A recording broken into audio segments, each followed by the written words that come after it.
Good evening, everyone. Welcome to your LFC Transfer Room. You are with Dan, Reese, Dylan, and Stu. Liverpool, top of the league, 9 points clear. Man City put to the sword. 7 games without a loss for Man City. Is it time to talk about him out of the job? That's what the Anfield crowd was suggesting. It seems to have rattled them big time.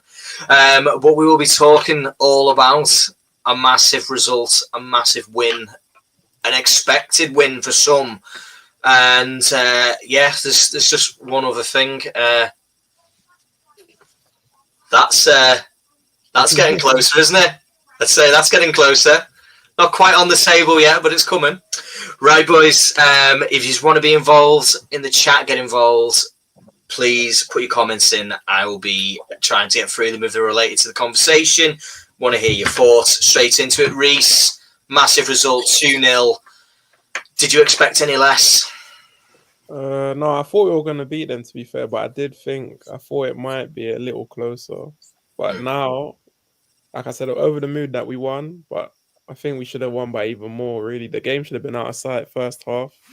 Can't complain. Obviously, we're in a great position right now, and it looks like it's ours to lose, but because it's only 13 games, I still want to... If we are around January when we're still in this position and we can stretch the lead with Arsenal, because that's the only team, even though we're 9 points clear, we can stretch the lead a bit more and they could drop some points and we can go double digits with them, then, and we can strengthen January as well, then you'll see me push my chest out a bit more. But yeah, delighted with the win, obviously. No team has been this far clear and not won the league, so it's ours to lose, and it's as simple as that. If you want to put it away, but the truth of the matter is it's Liverpool's league to lose, and I honestly don't see that happening. Arne Slot seems to have come in there and he has fixed all of the things that were wrong. He sat there and said these were things that you need to not do and keep some of the things that we were really good at. We're very good at scoring goals. Not so great at maybe finishing some of the chances that we should have done. I think Van Dijk probably could have had a hat-trick today, to be totally honest with you, some of his chances. Completely agree with you. I think in that first half, it could have been 3-0 and wrapped up, to be totally honest with you. We'll go to Dylan. Dylan, great result, of course. What impressed you most about today's result? This is traditionally one of the games that you could possibly say form doesn't matter so much.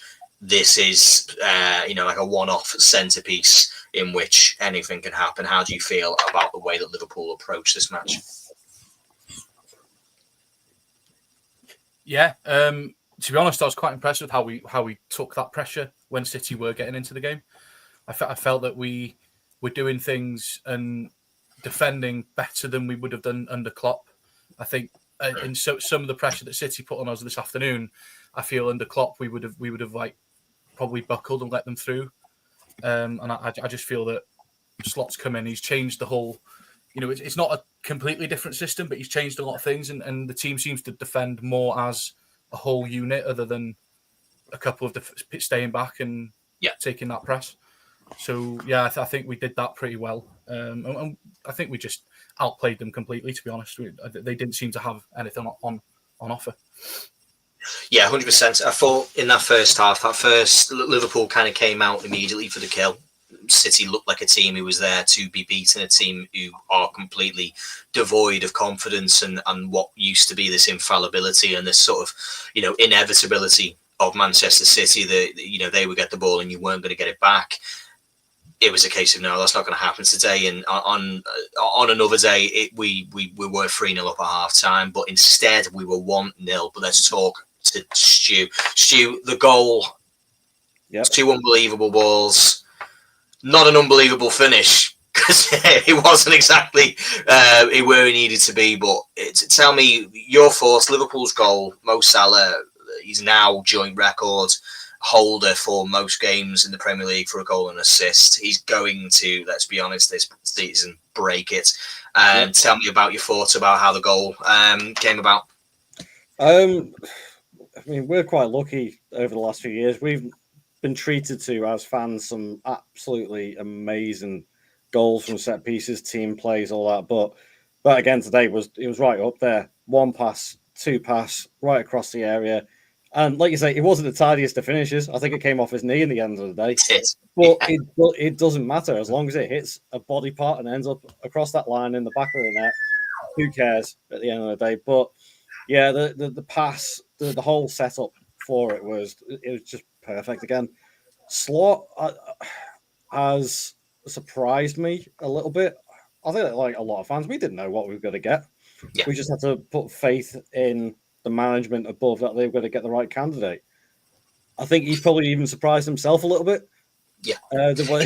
Looking at his last couple of interviews, I think he's even like sort of thinking, Christ, I didn't expect this sort of run to come together. But this is the perfect time to play City today, being on this run. I felt confident enough that we were going to win today. And rightly so, we should have had it all finished off by half time. After that first goal, I felt sure that we were going to go on and get a second, even a third. But we didn't. That made things a little bit hairy for me in the second half when the City did get a little bit more into the game, not really offering anything really attacking wise as such. If I remember rightly, I don't think they actually had a shot on no target. shots on target in the first half. 0. And they took like quite I think they had one in like the space of 25 minutes in the second half. So it's very unlike them, but obviously they're very discombobulated at the moment. Moore's not feeling any sympathy for them at all, because at the end of the day, they didn't have any sympathy for us when we went through exactly the same thing a couple of seasons ago. So, but they did. They are going through They are going similar situations to what we were going through, but it's nowhere near to the same extent. This is more than like, say, for this is an injury crisis. They're not playing Reece Williams and Nat Phillips as centre back, or they're not playing. They're not playing. I mean, I suppose the equivalent would be playing Rodri as a centre back, but of course he's out. The team that they put out there today is still full of superstars. It's still full of players who you should say they're going to come out today and at least play well.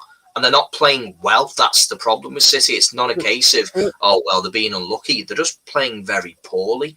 There's no runs off the ball. There's out there being able to go and do the things that they were good at. And it is very strange. It seems to be as if, though, everything that did work has stopped working, or at least has stopped trying to do the things that did work. The number of times there was misplaced balls from Man City, the number of times he lost the ball cheaply, the number of times that we won it back and we were in situations that really looked to hurt them. They are the right team to play right now. And I had this actual conversation, funnily enough, with an Arsenal fan around about half time. And he said, well, this is the perfect time for Liverpool to play City. And it is right. And sometimes you meet teams in whatever the opposite of a purple patch is. But we also meet teams sometimes when they're right at it. And I would say that sort of came to bite us when we played Forest. When we played Forest, they were right at that point where they were very good. If we kind of played the Forest that was happening about now, you would say we probably could get the result out of them as well. Sometimes it comes for you, sometimes it goes against you. But at the moment, I thought that was less to do with how City were playing and more to do with the fact that Liverpool are just very, very, very good. They're defensively, they give nothing away. They don't allow teams to create opportunities. And then they're also capable of going and creating great opportunities when they come along. We'll go to Reece. Reece, second half, first 20 minutes, you would probably say was Man City's game. To be honest, they just had the ball. They had everything that was really kind of worth it. Other than the Gakpo one through one with Robbie, played a really, really good ball into him, and it was a good save in the end. Sorry, not save, good tackle by Matheus Nunes. What did you make of that 20 minutes, that sort of like period of time before we got the penalty? How did you feel? Did you feel comfortable? Did you feel like Liverpool was sort of quite happy to soak up that pressure? I felt like we were in control, but I did feel a little nervous because obviously it's 1-0 and all City need is a sniff, all they need is a chance. Obviously, even though they've been playing poorly, you can never really rule them out of the game. If we had put our chances to bed the first half, then I saw it as if we concede, we concede, but they were always going to have some sort of spell. And usually, if you look at Liverpool this season, we usually come to life in the second half and we don't play well in the first half. Whereas today, we were bang at it the first half. So then the players looked like they were tired a bit and then kind of playing a bit deep. But I do think this is a tactic of Slots where he kind of soaks up, kind of allows teams to come onto us so we can kind of hit them on the counter. So yeah, they were always gonna get some sort the time in the game where they were going to have a period of possession. Obviously, they didn't really do much, minus the Van Dijk mistake, which he was lucky to not be punished for with De Bruyne, but Kelleher was there. It just kind of looks like everything is kind of, all the cards are kind of stacking in our favor. So, yeah. They absolutely are. And talking of some of the cards that didn't quite go in our way, I would like to obviously say Joe Gomez, rolling back the years to 2019, 2020 levels. I thought he's been brilliant this season when we've seen him. I thought today he was fantastic. And you could argue slot system, it does what it needs to. It's no surprise that our defenders have looked a lot better. And this isn't just, everyone's decided to be better. I just think that we're playing in a system that allows those players that there is less opportunity to make mistakes. I mean, Van Dijk decided to try and give us all a heart attack and allow Kev the red through, but Keller had decided, no, I'm having a clean sheet today. It ain't happening. So, yeah, I just wanted to, Dylan, your thoughts there. How did you feel about, obviously, Canate got his injury. Oh, God, that's his opinion on that one. Stu, we'll go to yourself. That was really badly timed. Everyone was just changed in a second. There we are. I still appreciate that. Thanks for your opinion. Yeah, so I'll question to yourself then, Stu. Yeah. You ready for it? Yeah, so how did you feel? There he is. Dylan's back again. There he is. He's back. Thought I defended you, Dylan. Yeah, sorry, I'll put the questions to yourself. Dylan, how did you feel Canate was out with an MCL? Yeah, just clicked out for a second. Oh, that's it. He's switched off. He's heard enough. Joe Gomez back in. How did you feel before the game, knowing he was going to become our new first choice centre back until Canate's back fully fit from injury? How were you feeling before the game? Yeah, I thought it was a better choice between him and Kwanzaa, really. I think Kwanzaa, although he's been good, I think he's had a lot of stick this season. He's made a couple of mistakes when he has played. So I think it was the right choice to start with Gomez, and I think he played well. And I think he always does. Everyone always says, Joe Gomez, he's not really doing much, but I think people don't really see what he does. And yeah, I was comfortable with him playing instead of Kwanzaa, really. I always find that he plays better as a fullback, but like you said, rolling back to 2019-20, playing as a centre-back, he was just outstanding today. Yeah, he was. As somebody said actually before, I think Slot he's been very honest and he's very open when it comes to his interviews. And something he actually said about Joe Gomez was when he did an interview about where players would play, he was very clear that Joe Gomez is a centre-back, and that was absolutely clear when he made the substitutes, when Trent came off and Kwanzaa went right back. Joe Gomez, in his system, I believe is a first choice centre back as opposed to being like a right or a left back. I think he sees him, and I think maybe it's come from a conversation with Joe and said, "Where do you want to play?" And I think Joe Gomez sees himself as a centre back who's fallen into this sort of like utility man role that he maybe doesn't want, and he's had to become a utility man because of his form, because of some injuries, and because of unfortunately Ibrahim Konate, the rise of, has meant that if you want to get in this team, you're going to probably have to be more adaptable, and it's to his credit that he is. And I think that's why it didn't surprise me to see Joe Gomez picked before him. Didn't surprise me because of the way he played against Brighton in the League Cup. I thought it was absolutely fantastic. He came in and he was absolutely rock solid. Actually, that's probably where the comments came from, to be totally honest. Kwanzaa, yeah, come under a lot of stick, both on and off the pitch for some escapades. But he came on today and I thought he was fantastic. I thought he did a real job out there. And Jeremy Doku is a slippery customer, let's put it that way. Will always be known as Bournemouth man to me because he offers a lot of doing nothing. When it comes to dribbling, there's no end product, but he really shut him up, and we did what we needed to do. Reece, Mohamed Salah, the penalty, missed one midweek against Real Madrid, stepping up front of the Man City end. How did you feel? Were you confident? I was a little nervous, more because obviously he'd missed one during the week. But because he had missed the one-on-one not too long just before, just to see where his mind was at. And obviously, he's actually said as well that the contracts are kind of on his mind, it's been in his head a bit. But what I rate about Salah is he doesn't hide. So if he misses, he will still step up for something. He's not going to be like, I don't I don't want no more chances. I don't want a penalty. So and he actually scored, and it was a great penalty right in the corner as well. So yeah, over the moon that he got his goal because he played quite well as well. And then obviously during the week as well, I was a bit frustrated that he didn't get his goal from the penalty as well. So yeah, happy for him. Yeah, 100%. It's weird. He went through a very weird phase last season, didn't he? Where penalties, he just wasn't all that great. He seemed to have missed a couple and a few important ones that kind of they didn't bite us so much, but he wasn't exactly Mister on the spot when it came to it. And he missed that penalty midweek, and I think it would have meant a lot to him to score against Real Madrid. He has a real sort of history, of course, with them, and he has a real history with Man City. So the fact that at the end of the day, nobody else was taking that penalty, as long as Mo Salah's on the pitch and has a left foot, he's taking that penalty. And it was a cracking penalty, to be totally honest with you. It was Ortega is no bum when it comes to penalty stopping. He's a good goalkeeper, but there was no stopping that one, and there was no mistaking that he had missed. Just prior to that one, a bit of I would say a gilt-edged chance. It was something that really should be hitting the target. He shouldn't be missing it. But at the end of the day, didn't bite us, didn't hurt us. And the same as midweek, he's still the man who comes out there and delivers for us week in, week out. The contract situation is a funny one. The contract situation is a funny one because it doesn't, as it stands right now, it doesn't make any odds. Because ultimately, these players are our players until the end of June. If Mo Salah wanted to leave, Mo Salah would have made his mind up by now. It doesn't matter if January's around the corner because he makes that mind. You don't just make that decision off the top of your head and say, right, I'm off. I've had enough. It's got to January. The contract's not put before him, but it doesn't mean the conversations aren't being had. There's a lot of gamesmanship that needs to be had between now and then, between the club, between the player. If at the end of the day, Liverpool not offering him the contract yet, and Mo Salah still goes out there and bangs in goals and assists, well, trust me, everybody's winning.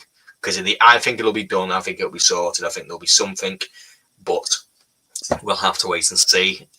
Maybe there'll be something under the Christmas tree for some of us from there on. Dylan, I'll come to yourself. Man of the match conversation was a bit of a giggle. I don't know if you saw it on Sky Sports News. VVD and Salah, there was a conversation between the two, and they said who chose Van Dijk for, and he said it was going to be Gary Neville. And they then said no one's going to, Carragher wouldn't pick me, and that was Mo Salah's comments. Who did you feel was your man of the match? Because I felt it was Mo Salah, to be honest. Defensively, they were all very good, so it's difficult to give one player the credit. When, to be honest, I think Mo Salah being a goal and assist, he's just magic.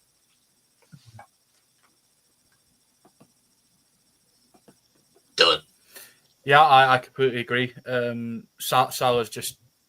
You think he can't do any more, and he does, and I think he definitely deserved it today. He was like you said, everyone performed well, everyone defended well, but Salah was just stand out for me, and he deserved that man of the match. If I was to pick anyone else, you're looking at Van Dijk was good, but again for me, Gravenberch every game is just he's better and better every game, and I think that having him in that position. For me, it sort of helps the four at the back as well. But out of it was one of those three for me. But happy that Salah got it. He deserved it, really. Yeah, I think Salah deserved it, but again, Van Dijk's little slip up towards the end. Stu, how did you feel? Your man of the match in that game? There was anyone that you felt that was sort of needs a bit of a shout out? I thought everyone was excellent. To be totally honest with you, I thought the whole team, and from Jamie Hughes put in their slot's own words, were. It was almost a perfect match. And to be honest with you, you could argue that there wasn't anyone below an 8 out of 10 today. They were all very, very good. Kelleher quite literally had to do nothing but make one big save through our own fault. So, yeah. Yeah. And that is where VVD lost the man of the match for me. Yeah. That one mistake. That almost did cost it. It was a hair-raising moment, but at least Kelleher showed why he's still the best number 2 in the world. But yeah, Salah, deserved it. The assist, the pass in itself was class, but it was the other incisive passing that he was producing all the way through the game, and then to miss the penalty midweek and then step up again and slot in completely a different direction. There's a lot of pressure, especially in front of the City fans as well, down at that end. So he deserved it in the end. But I think the one player probably already been mentioned actually is Gomez. Yeah. Obviously not a regular starter. So to come into a game of this magnitude against Man City, you haven't started any games, I think, at all besides the Carabao Cup, and you come in on the biggest game of the season like it's absolutely nothing, up against the likes of Erling Haaland, Man City, and he just makes it look dead easy. So he deserves a big shout out because it was a thoroughly professional performance by him.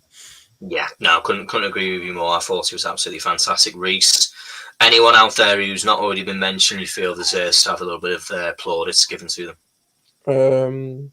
I would have said Szoboszlai more only because he's had a lot of stick this season. I think today's game has been his best game so far. Because obviously I was thinking, I was surprised that Curtis didn't play because Curtis has been in great form. But from the first minute to 90 minutes, Szoboszlai was great. Obviously, we know what he offers off the ball, but going forward, he looked like he was confident. He was trying a bit of flicks and stuff as well. So it looks like his confidence is going up a bit. I just hope that continues. And Gomez as well, similar to what Stu said, because he's just come in. But we all know Gomez is a good player. Obviously, he's not necessarily the first choice, but like he has been in the team when we won the league with Van Dijk a few seasons ago under Klopp. So we know Gomez is a good player. I actually think how we play now is probably more suited to him because he's probably a footballing defender, so he doesn't necessarily have to it's not as pressurizing. But yeah, those are probably the two for me. Everyone played quite well, but yeah, Gomez and Gomez and Szoboszlai, excuse me.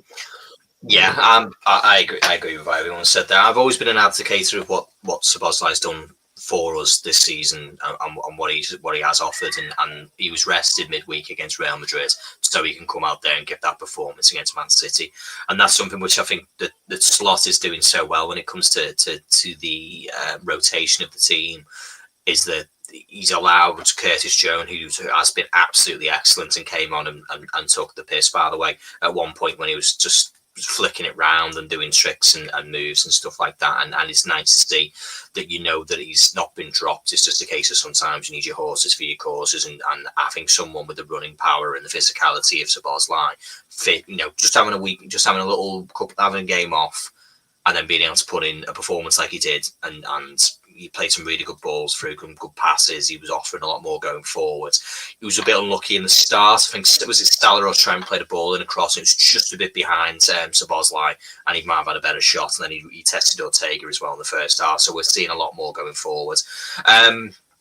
Question here from Jay Muse. Sorry, by the way, that is 100 assists for Liverpool for Salah.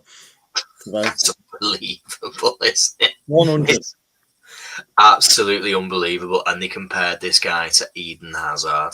Yeah, would you believe? Would you believe? What's Eden Hazard up to nowadays? In McDonald's, probably. Parallel question: is Gravenberch playing as good as prime Fabinho? I think that's difficult because they're two different types of players. Different system. Yeah,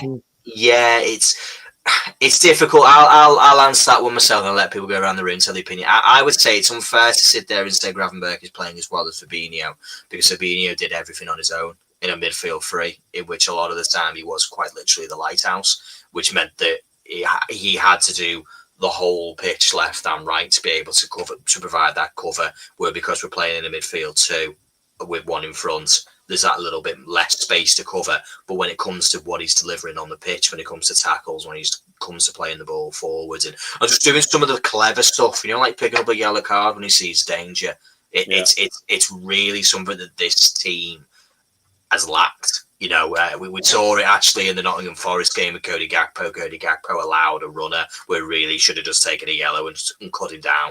And that needs to be brought into the game. But yeah, Gravenberch is playing excellently. Dylan, prime Fabinho or Gravenberch, who'll be taken?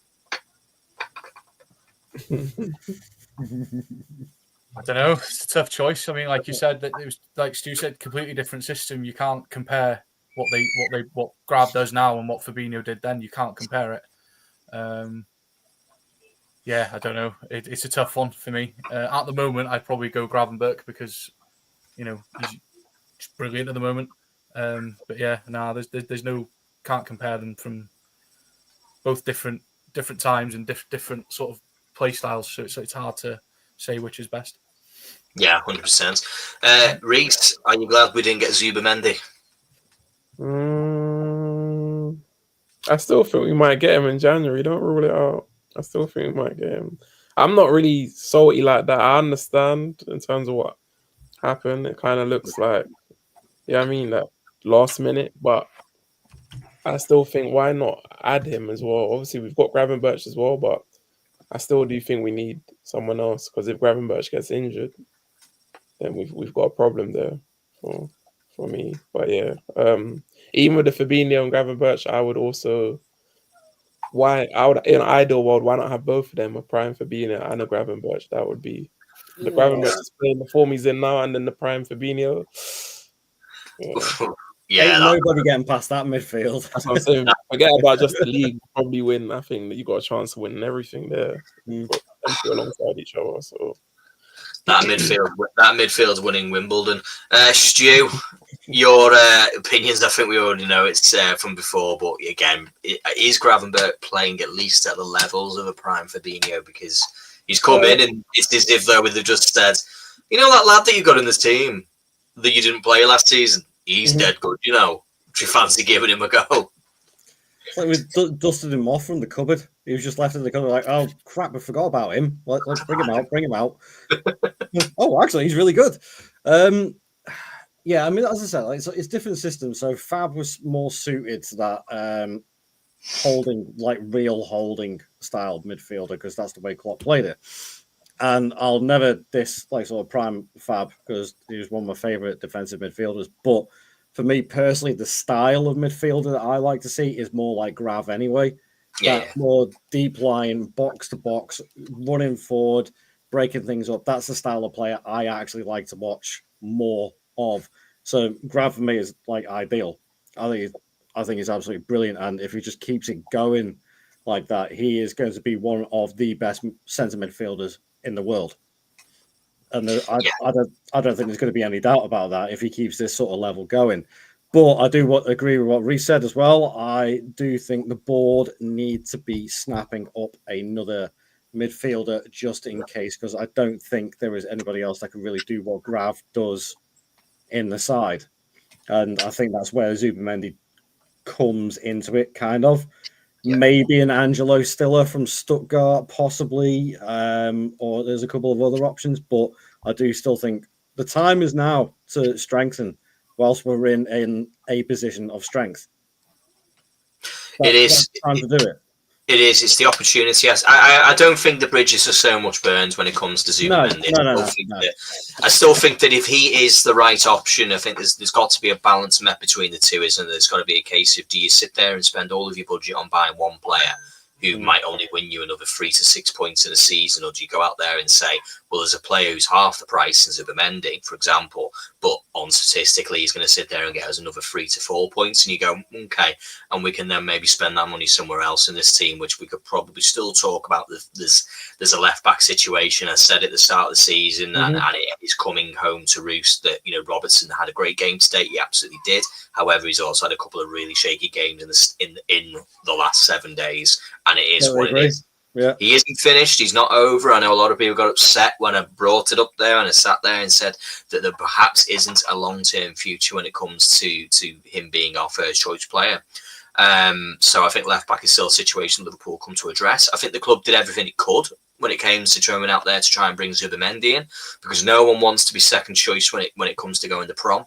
So you don't go out there after Zubamendi, get told, no, I don't fancy, I'm going to stay here in wherever it is, in Sociedad, and I'm going to go and, walk the mountains and eat fantastic food. That's absolutely fantastic. But you then don't go into a player like Angelo Stiller and then say, hiya, mate, do you fancy coming and playing for us? When you're clearly the second choice. It's not a great bargaining situation to be in. And I think that had he not changed his mind, had he not been convinced, had he not got the PowerPoint out, had he not said, look at these mountains, they're good, maybe Zubamendi had joined. But what I can tell you is Liverpool wouldn't have won more games had he been in the team. Liverpool wouldn't be any better off had he joined us. Does that mean in January that we shouldn't be out there looking to bring in a player? Of course we should. Of course we need to bring in some extra muscle. Yeah.